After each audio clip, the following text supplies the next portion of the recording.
స్తోత్రాలు. దేవునికి మహిమ కలుగును గాక. ఈ ఉదయకాల సమయమందు దేవుడు మన పట్ల చేసిన వాగ్దానం గురించి నేర్చుకుందాం.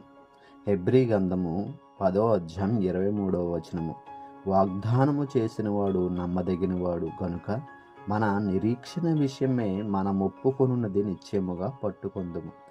దేవుడు మన పట్ల వాగ్దానము చేశాడు. ఏ విధంగా అంటే మత్తయి సువార్త 5వ అధ్యాయం 10వ వచనం, నీతి నిమిత్తము హింసించబడు వారులారా మీరు ధన్యులు, పరలోక రాజ్యము మీకు పరలోక రాజ్యం ఇస్తాను. మా కొరకు నీతి కొరకు నీతిమంతునైన దేవుని కొరకు మీరు హింసలు పొందుతున్నారా?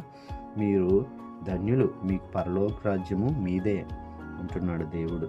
కీర్తన గ్రంథము 145:18 వచనం ఇలా తెలియపరుస్తుంది, తనకు మొర్రపెట్టు వారికి అందరికీ, తనకి నిజముగా మొర్రపెట్టు వారందరికీ యెహోవా సమీపముగా ఉన్నానంటున్నాడు. తన ప్రేమను చూపుతూ మనకు కలిగి